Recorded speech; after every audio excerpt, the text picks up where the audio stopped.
¿Qué tal? Buenas noches, bienvenidos a LBA. Señor Mario Rojas, ¿cómo anda? Sebastián Silenzi, muy buenas noches, ¿cómo le va? Muy bien, ¿usted? Muy bien, muy bien.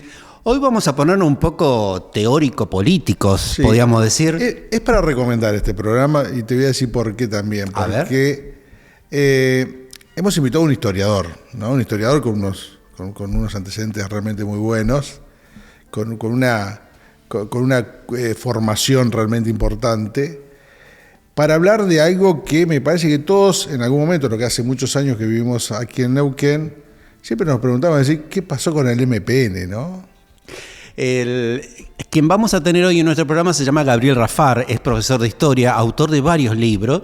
Uno de esos libros se llama El MPN y los otros. Ese libro lo escribió, hay como la historia del MPN compilada, pero no la historia romántica, No. sino la historia política real del MPN hasta el 2019. No llegó a la ruptura el libro de Rolando Figueroa, pero había algunos aspectos en la construcción política que tenía el MPN tradicional, casta, azul, como usted quiere identificarlo, que dan lugar al nacimiento de un líder de ruptura. Le voy a citarlo ahí, como es Rolando Figueroa. Hay otros líderes de ruptura que han surgido en la historia de la provincia del Neuquén. Sí, seguro, claro. Algunos surgieron dentro del MPN, otros se animaron por afuera, y hay también líderes de ruptura que surgen en crisis, como fue Soledad Martínez en Zapala, cuando el modelo de Amado Zapá, que entró en decadencia y en crisis, el modelo de Benítez en Cutralcó, Sí, Horacio Quiroga en Neuquén. Quiroga en Neuquén, cuando le pudo sobrellevar esa municipalidad que había sido mal administrada por el Chito Jalil. Uh-huh. Hay que decirlo, digamos, más allá de que no es una valoración personal. Tal cual. Han surgido líderes como también en San Martín de los Andes, que ha cambiado su signo político, o en Chosmalal, después del caso Cueni, que lo habíamos comentado en otro programa, que surge un historiador como intendente. Así que la pregunta que le vamos a hacer a Gabriel es si los neuquinos somos fabricantes de líderes de ruptura o no. Tal cual. Sí, y después analizar un poquito qué pasó con ese MPN que gobernó durante tantos años y que después del 2023, bueno, prácticamente se fue diluyendo, ¿no? Se fue decayendo, se fueron armando otros partidos, mismos afiliados al Movimiento Popular Neuquino, que no abandonan su afiliación, están en proyectos políticos con otros nombres, por lo menos, ¿no? Eso no quiere decir que no estén con el MPN o las banderas del MPN, pero sí con otros nombres. Y esto que decías vos, ¿no? Y los nuevos líderes políticos que van surgiendo a partir de esta realidad que es hoy Neuquén, que es una realidad donde el Movimiento Popular Neuquino no está sentado en Roca y Rioja, ¿no? Vamos a ver qué nos dice Gabriel. Gabriel es una persona como decíamos, con mucha experiencia, con una persona que ha analizado de fondo el Movimiento Popular Neuquino, y bueno, lo invitamos para compartir con todos ustedes eso, ¿no? Lo que ha investigado, lo que se puede contar desde la historia. Exactamente. Y hay también algo que una de las bases electorales de Figueroa en el 2023 fue la juventud. La juventud que no tenía demasiada historia, digamos que no tenía... Para la juventud del 23, Felipe Zapá, que era un prócer, que había quedado en la historia, y nada más. Pero ahora, después de este plazo, el año pasado llegaron a Neuquén 21.000 personas. La mayoría probablemente hizo el cambio de domicilio y va a votar el año que viene. Sí. Y tampoco esas 21.000 personas que llegaron, ni siquiera deben saber quién es Jorge Zapá.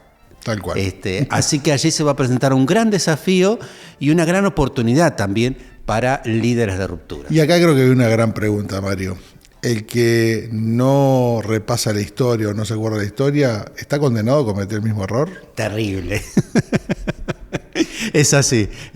Me río porque lo habíamos charlado por fuera. Efectivamente, cuando uno lee los libros de Gabriel Rafar, dice, pero esto pasó ahora. Claro, y ya había pasado antes, pero nos habíamos olvidado. Bueno, y lo volvimos a repetir. Nos vamos a ir a la pausa y de regreso lo tenemos a Gabriel acá sentadito. Perfecto. Pausa, ya volvemos.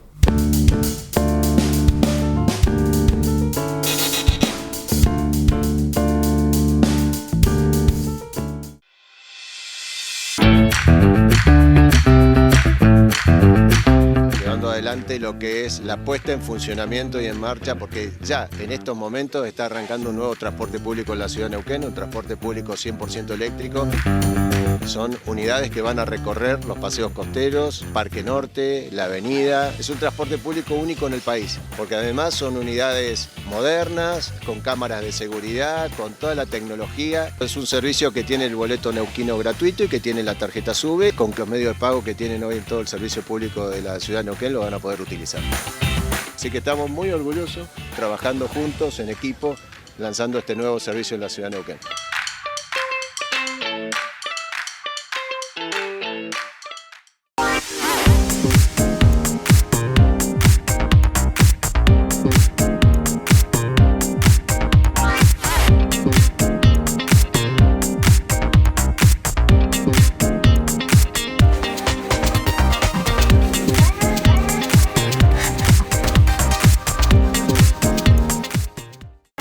El Plan Orgullo Neuquino de 3.000 cuadras de asfalto va a todo ritmo, como acá en Villa Ceferino, en Islas Malvinas, en el Z1, en Valentina, en toda la ciudad. Y además, como lo sabés, viene a la Neuquina, con superávit, cuentas ordenadas y cero endeudamiento.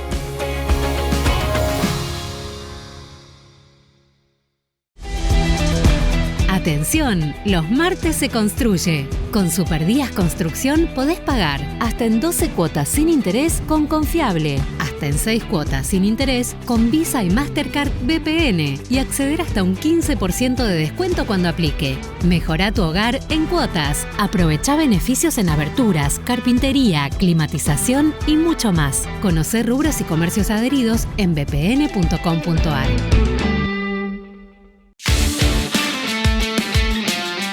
Cuando te digo la neuquina, esto es la neuquina.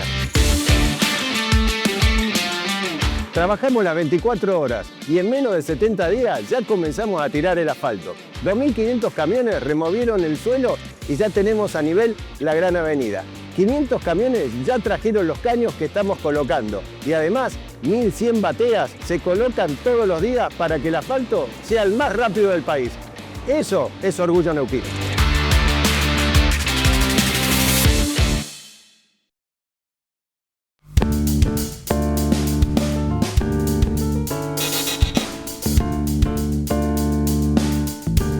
Bueno, segundo bloque y vamos a presentar a nuestro invitado, Mario. Así es, Sebastián. Le agradecemos la presencia aquí al profesor de Historia. Tiene participación en 3 universidades nacionales. Integra el grupo de estudios sociales e históricos de aquí, de la Universidad Nacional del Comahue, Gabriel Rafar. ¿Cómo te va, Gabriel? Muchas gracias. Hola, Gabriel. Gracias por la invitación. No, por favor. Con Gabriel queríamos tener una visión política histórica, porque Gabriel a quienes nos gusta la política y la historia de Neuquén, nos impactó con un libro llamado El MPN y los otros. Y ahora, ¿qué pasó? ¿Están los otros y el MPN? Bueno, en principio ese libro hay que reactualizarlo, o actualizarlo, como uno quiera plantearlo. Desde ya siempre los movimientos de la historia del presente nos lleva a revisar algunas cuestiones del pasado.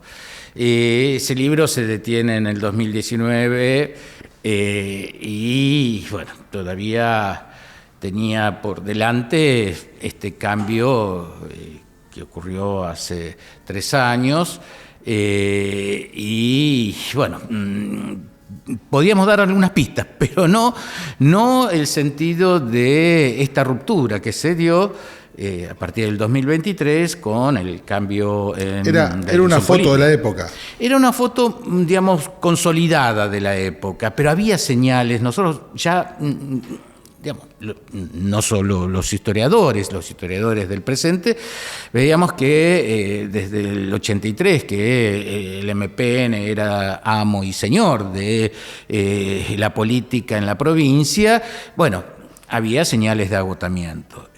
Al menos había, digamos, el zapajismo histórico había perdido esa potencia que lo había caracterizado y que le había permitido tener 2 tiempos. El del propio Zapag Felipe, en eso que llamamos en ese momento una suerte de doble principado, con el mismo Felipe gobernador y Elías, su hermano, en el Senado, que era una pata importante en toda la estrategia política a nivel nacional, o sea, en la relación entre provincia y el Estado nacional. Y luego, bueno, el sovichismo había sido una ruptura. Luego seguidamente la llegada de Jorge Zapac parecía una continuidad o un regreso a las fuentes. Y lo que siguió, uno ya puede decir que fue un tiempo de liderazgo débil, sobre todo en Omar Gutiérrez, que permitió, de hecho, la fórmula con la que se reemplazó los 8 años de Jorge Zapac, Omar Gutiérrez, Rolando Figueroa, bueno, terminó marcando un sentido nuevo de ruptura que dio por tierra mucho de esa historia que nosotros habíamos visto y pensado que se planteaba de manera consolidada y que nos permitió tener ese título tan provocativo que era el MPN y los otros. Para mí fue un título interesante por lo provocativo. Tal cual. Hasta ese momento, hasta que el MPN fue gobierno, hasta que el MPN pierde, ¿no? La elección, yo siempre digo que las elecciones no se pierden, se ganan. O sea, sí, alguien gana, ¿no? Claro. Pero bueno, hay otros que dicen que no, que las elecciones se pierden nada más, ¿no?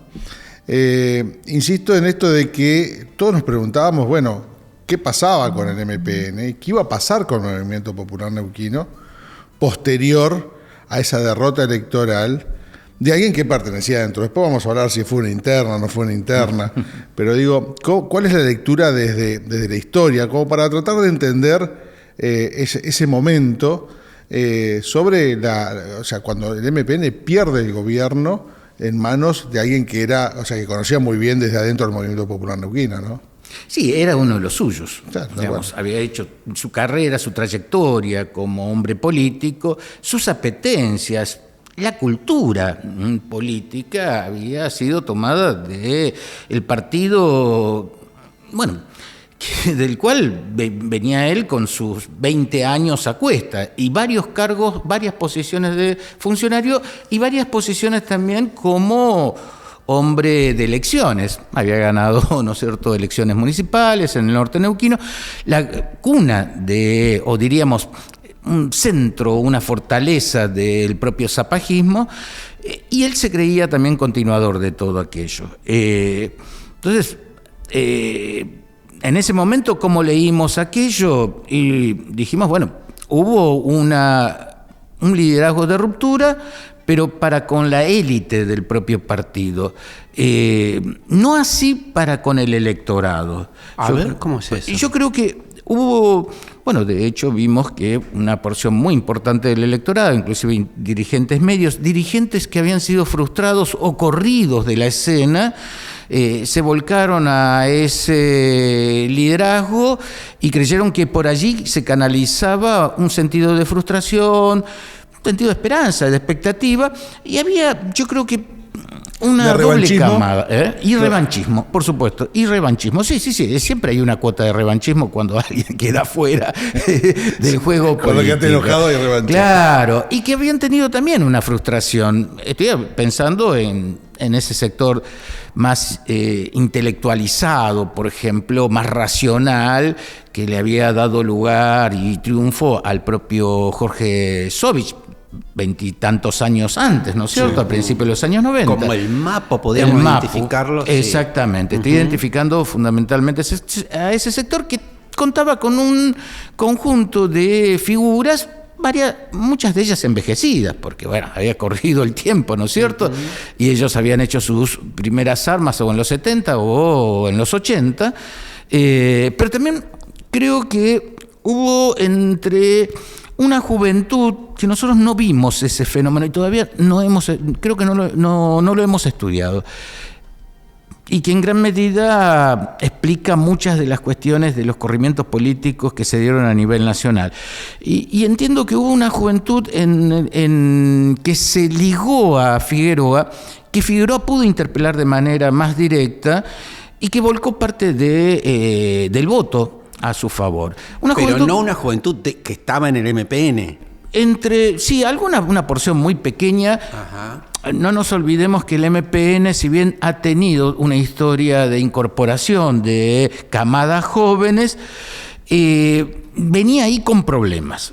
De hecho, tuvo que estatalizar la formación de cuadros jóvenes a través, de programas de capacitación, desde la legislatura, de distintos lugares, y que no siempre ese programa rendía frutos. Uh-huh. O sea, de hecho, muchos de esos jóvenes iban a militar a otros mundos partidarios. Ahora, Rolando pudo ver con mucha anticipación el cambio que se necesitaba, o sea, que pretendía por ahí esas masas, que después fue la antesala tal vez de lo que pasó en 2023 con Milei. Es probable.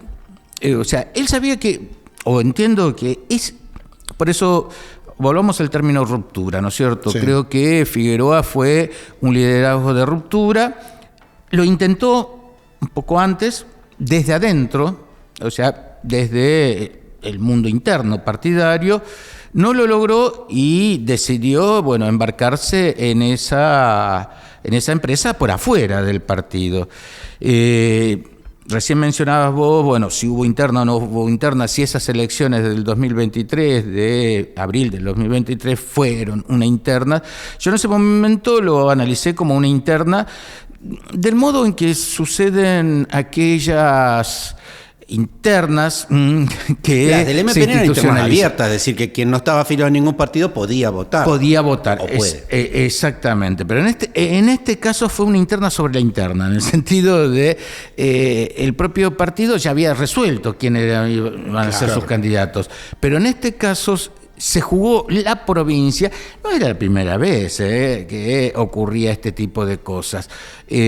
¿Por qué? Porque el MPN podía interferir sobre los otros, digamos, ese mundo de partidos, algunos viejos, otros siempre rehaciéndose, que tenía que ver con liderazgos emergentes en algunos municipios. Ocurrió con Neuquén, ocurrió con Plotier, en muchas localidades donde había un caudal de votos importantes.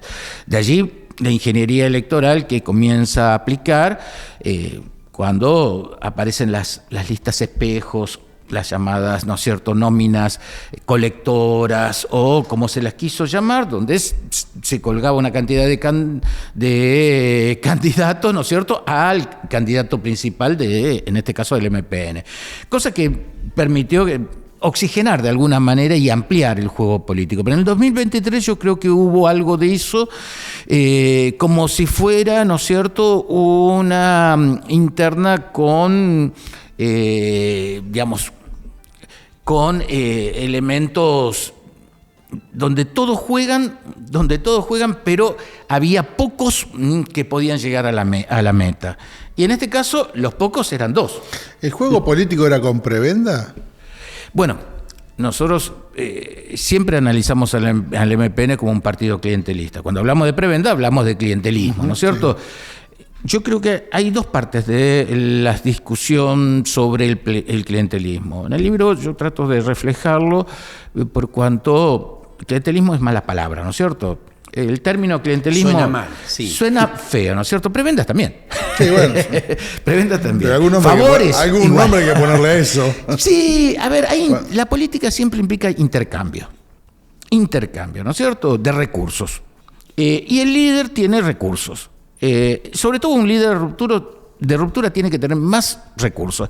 Tiene que tener recursos económicos para hacer la política práctica, pero también tiene que contar con recursos morales, intelectuales y algunos que hacen a construir una expectativa, una esperanza o aquello, y que a veces son más que los que hacen ¿no es cierto?, a intercambios de favores económicos.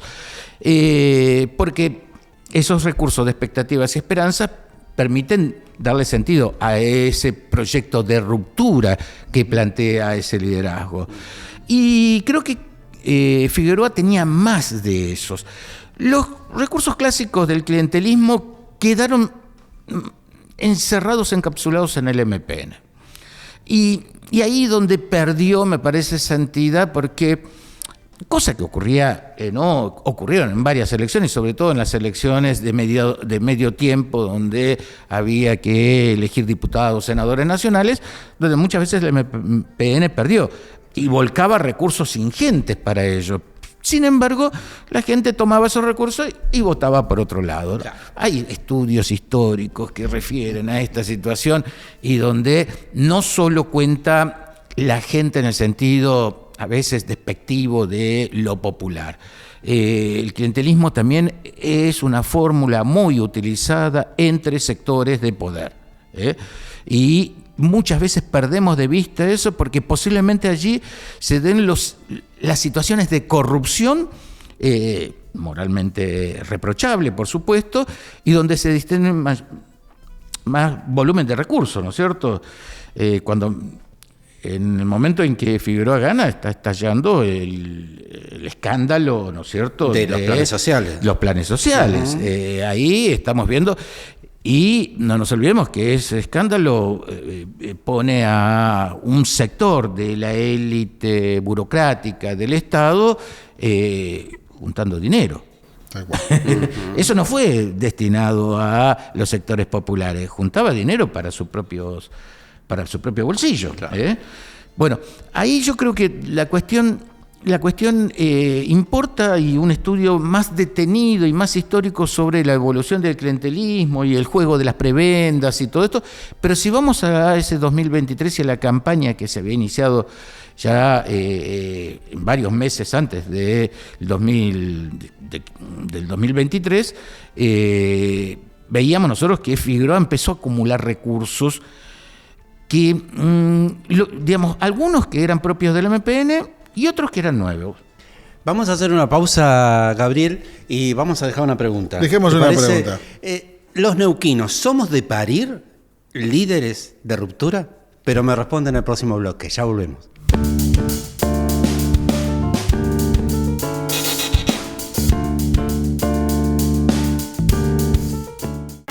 El plan Orgullo Neuquino de 3.000 cuadras de asfalto va a todo ritmo, como acá en Villa Ceferino, en Islas Malvinas, en el Z1, en Valentina, en toda la ciudad. Y además, como lo sabés, viene a la Neuquina, con superávit, cuentas ordenadas y cero endeudamiento. Apart Hotel Rivadavia 815, en el corazón de Neuquén. Habitaciones diseñadas para tu confort, desayunos exquisitos y un salón para eventos que hará que cada ocasión sea inolvidable. Reserva tu estadía y viví una experiencia única. Neuquén Informa. Noticias destacadas. El gobernador Rolando Figueroa encabezó la inauguración del nuevo CEPEN 109 de Chorriaca, que demandó una inversión de 850 millones de pesos y permitió dejar atrás los trailers donde se dictaban clases. Quiero rescatar hoy el trabajo de todos los docentes que, a pesar de estar en cubos de lata, nunca le aflojaron para poderle enseñar a sus alumnos. Y a los alumnos que nunca le aflojaron a poder aprender y quieren soñar con mucho más, ¿no? Creo que estos sueños son los que tenemos que ayudar a concretar. Más información en neuqueninforma.gov.ar.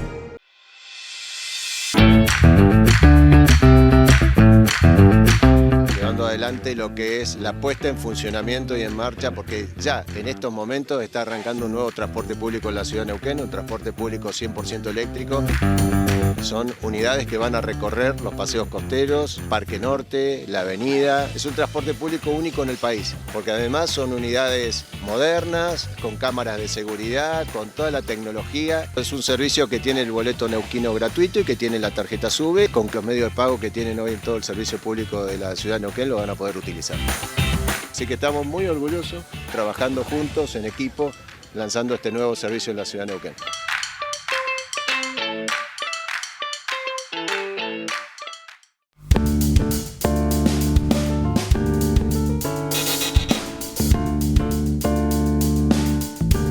Nuevo bloque aquí en La Verdad Avanza. Estamos con el profesor de historia Gabriel Rafar y habíamos dejado pendiente una pregunta. Sí, me dejaste pendiente una pregunta, repetirla. Los neuquinos, ¿somos de parir así líderes rupturistas? ¿Qué pregunta? Mira, si miramos la historia desde la constitución del partido provincial, uno podría decir que hay un sentido de ruptura en la provincia, antes territorio nacional. De hecho, el MPN cuando surge produce una ruptura al interior del propio peronismo, al interior de su partido madre, y produce una doble ruptura en sentido cultural, en sentido histórico y en sentido partidario. Digo doble ¿por qué? Porque a partir de ese momento el MPN se atribuyó la fundación de la provincia. La provincia ya existía, o de alguna manera, no solo por el 58, sino porque hay toda una trayectoria del peronismo y de la época conservadora de los años 30, que de alguna manera había creado la infraestructura, digamos, la unidad política, en una escala pobretona, hay que decirlo. Claro, pocos habitantes. Claro, pocos habitantes, pocos recursos. Muchas falencias. Bueno, sí. Muchas falencias, pero eso ya estaba. Pero el MPN se atribuyó la fundación de la provincia. Ahí empezó la historia. Claro, y empezó la historia. Y junto con ello empezó también un camino de ambiguo para con el peronismo, pero que en el 73 de alguna manera se ratifica. Uno podría decir también, en el propio 60 se tiene ahí un pasaje cortito cuando Zapac decide agarrar, ¿no es cierto?, la gobernación, aceptar, ¿no es cierto?, la invitación que los militares le proponen para que sea gobernador en ese momento donde el régimen militar, surgió en 1966, había entrado allí en una situación de crisis. Sí. Pero todo era continuidad en todo caso. El MPN y los Zapac habían creído que desde el 63 todo estaba de su lado. De hecho, en el 73 el MPN compite con el Frejuli en la provincia y el Frejuli pierde. El MPN y Zapac ganan las elecciones. En el 83, bueno, ratificación de triunfos pasados. Nicanor Romero, ahí está, me acordé. ¿Cómo no? Nicanor Romero. Claro. Bueno, pero bueno, el propio Zapac termina con las elecciones a su favor. Pero después del 83 hubo intentos también. De hecho, Oscar Macei fue incentivado por Elías Zapac para que el MPN volviera al peronismo o el peronismo se integrara al MPN. Nunca quedó muy claro una eso. cosa así en el 87, ¿no es cierto?, con el nacimiento de esa experiencia tan fallida, que además rompe con el peronismo. Exactamente. ¿No es cierto? 85, 87, bueno, el propio Oscar Macei logra una diputación nacional, además es una figura destacada. Ahí hay un liderazgo de ruptura potencial. Que después, bueno, se acomoda la historia, aunque vuelve y ha tenido una oportunidad durante el gobierno de la Alianza, ¿no es cierto? Exactamente. O la llegada de la Alianza. Pero vos mencionaste a Elías Zapac, pero la ruptura va a venir desde adentro. Cuando el propio Elías Zapac decide, bueno, jugarse no por el sobrino, hijo de Felipe, sino Luis. por uno nuevo. Por Luis, claro. Claro, por uno nuevo, que en este caso había sido intendente de la ciudad entre el 83 y el 87, había tenido pretensiones de quedarse con la candidatura a gobernador en el 87 y va a ser el candidato de ruptura de aquel momento, 91, y va a tener allí sus 4 años. 4 años accidentados, etcétera, etcétera, pero después tendrá su periodo de oro de 8 años. Periodo de oro que termina fracasando también porque su sentido de ruptura pretendió llegar a escala nacional, a la presidencia y las cosas le fueron mal. Si nosotros miramos este mundo, sí hay algo de lo que vos señalás, pero hay que también destacar que mucho, lo habíamos dicho de alguna manera antes, mucho de ese sentido duradero de ruptura tiene que venir con algún tipo de crisis. Ajá. Y las crisis se manifiestan de distintas maneras, ¿no es cierto? Pero creo que una de las maneras más potentes es cuando combinamos lo económico con lo cultural. O sea, lo cultural, las expectativas, ¿no es cierto? En el sentido de... Sí, no una ópera o No, una obra de arte, digamos. No, porque esas casi no llegan a... La cultura popular, podemos decir. A un mundo popular, ¿no es cierto?, que consume distintos productos culturales. En este caso, en el sentido de expectativas, de horizontes, de lo que llamamos nosotros como cultura política. Y creo que ahí es donde Figueroa encontró el nicho, el momento oportuno para producir esa situación de ruptura.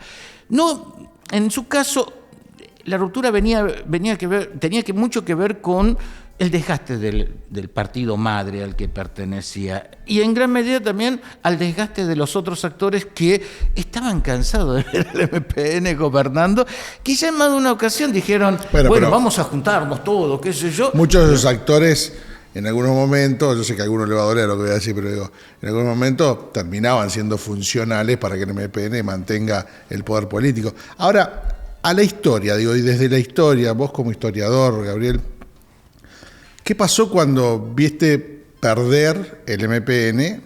Y no por una cuestión de sentimiento ni nada, sino desde la historia misma.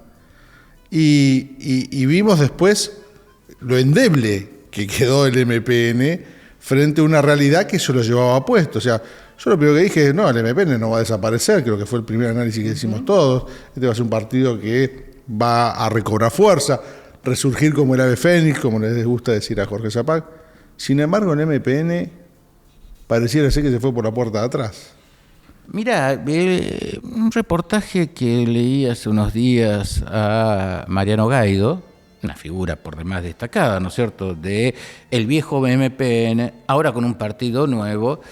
Y el cronista decía, en ningún momento, en el reportaje, en ningún momento mencionó al Movimiento Popular Neuquino. Eso ya da una señal de que hay algo que está produciéndose en esa cultura política que era el MPN, que tenía un sello especial, pero que yo me parece que estamos todavía frente a una transición.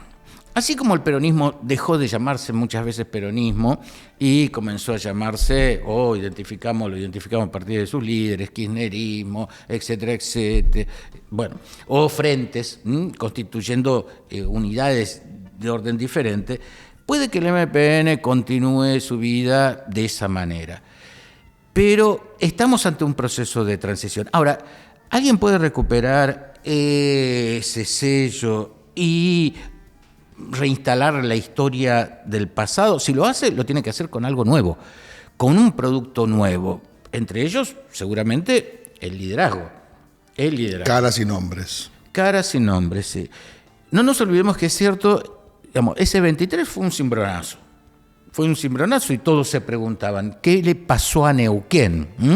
Porque no era qué le pasó al MPN, ¿qué le pasó a Neuquén? Porque MPN y Neuquén era lo mismo. Eran la misma cosa, era una unidad. Bueno, pasó algo, no cabía duda, hubo un terremoto político. Después lo explicábamos, bueno, pero hay continuidad, porque los historiadores siempre queremos mirar las cosas en términos de continuidad y también en términos de qué es lo nuevo. Bueno, había mucho de continuidad. Había un montón de municipios en manos del MPN, había un cuerpo de legisladores, había diputados nacionales, todavía había un senador dando vuelta, pero había muchas cosas que estaban ahí haciendo ruido. Bueno, hoy ese ruido está abajo. Pero muchos se preguntan, bueno, ¿pero qué hacemos con esos millones de pesos que están en las cuentas del partido? ¿Qué hacemos con esa cantidad de locales que tenemos algunos en el centro? ¿Y qué hacemos con, por ahora, hay la 22, arquitectura que montamos, ¿no es cierto? 22 seccionales, sí. Bueno, ¿qué hacemos con todo eso? En algún momento va a tener valor. Hoy pareciera que perdió, ¿no es cierto?, ese valor que fue histórico. Cuando digo histórico es de larga duración. Sí, como que la casta tradicional de Neuquén. Claro, bueno, si nosotros miramos, volvemos a la discusión sobre casta no casta, el término es más viejo que la escarapela, ¿no es cierto? Desde la ciencia política italiana hacia fines del siglo XIX, cuando nace la ciencia política, identifica el tema de clase o casta. O sea, que se lo haya apropiado el discurso político, tuvo funcionalidad, no cabe duda. En Neuquén, sin hacer referencia, aunque Figueroa decía cosas, Figueroa, digamos, en privado o en otros lugares. El feudo azul, decía. Claro, ahí están los azules. ¿Y quiénes son los azules? Sí. Es cierto que hubo un proceso de jerarquización y de encapsulamiento de esa dirigencia. De hecho, no nos olvidemos que salieron a buscar algunos viejos candidatos o que habían tenido funciones. Ana Pechel, recordemos. Sí, la salieron a buscar para ver si... Los Kaumann tampoco eran, digamos, nobles en la historia del partido. Había un montón de cosas que parecía que repetía lo mismo que antes. En ese sentido, Figueroa apareció como lo nuevo. Era lo viejo, pero con una, digamos, un nuevo traje. Un nuevo traje, que le resultó efectivo. Porque en ese traje también sumó muchos de esos actores, esos otros que antes habían jugado con funcionales al MPN o funcionales a otra cosa, o perdiendo densidad ellos mismos una vez que se comprometían, porque habían tenido su momento fulgurante y después desaparecían. Pero en este caso, bueno, el incentivo era ganar. Y había oportunidad. Y si no ganaban, empataban. Y el empate podía darle un lugar de expectativa. No sé qué hubiera ocurrido si, por supuesto, no ocurrió, si el MPN hubiera triunfado y si hubiera sostenido esto. ¿Qué hubiera pasado con ese Figueroa? Pero esto, bueno, no pasó. Es pero ahora contrafáctico. tenemos que empezar ya a explicar la segura reelección de Figueroa el año que viene. Queda poco tiempo y como el calendario electoral neuquino se anticipa, y en esto Figueroa va a ser igual que lo que hicieron sus gobernadores antecesores del MPN, va a sostener la reelección, estoy convencido que va a sostener la reelección y si pudiera anticiparla a julio del 2023, Sí, lo ha dicho. 2026, lo haría. Después del Mundial. Después del Mundial la haría. Porque la provincia además parece que le está yendo bien. Le está yendo bien a una provincia, en sentido macro, pero todos nosotros lo sabemos. Yo vivo en Villa Seferino y yo veo a las 5 de la mañana cómo son levantados los muchachos que van a trabajar a los pozos, pero siguen viviendo en Villa Seferino, no viven en el centro. ¿Por qué? Porque Neuquén tiene los alquileres caros, porque hay un sentido de desigualdad que no ha cambiado. Y en esto también hay una ruptura. El MPN tradicional, con todo el mundo del clientelismo, las prebendas, tenía sus distintas formas, generaba una idea de igualdad. Sí. Generaba una idea de igualdad a través del Estado, pero también en el intercambio de favores políticos. La provincia de hoy no está... Esa generación, esa expectativa se perdió. ¿Y esa expectativa se cambió por otra o se perdió? Y me parece que va a tono de la época. Y como, a diferencia de lo nacional, Neuquén sí parece ser el modelo libertario. Gabriel, muchísimas gracias. Gracias a ustedes. Sebastián Silenzi, qué reflexión. Nos vemos el próximo encuentro aquí en La Verdad Avanza. Hasta el jueves. Hasta la próxima.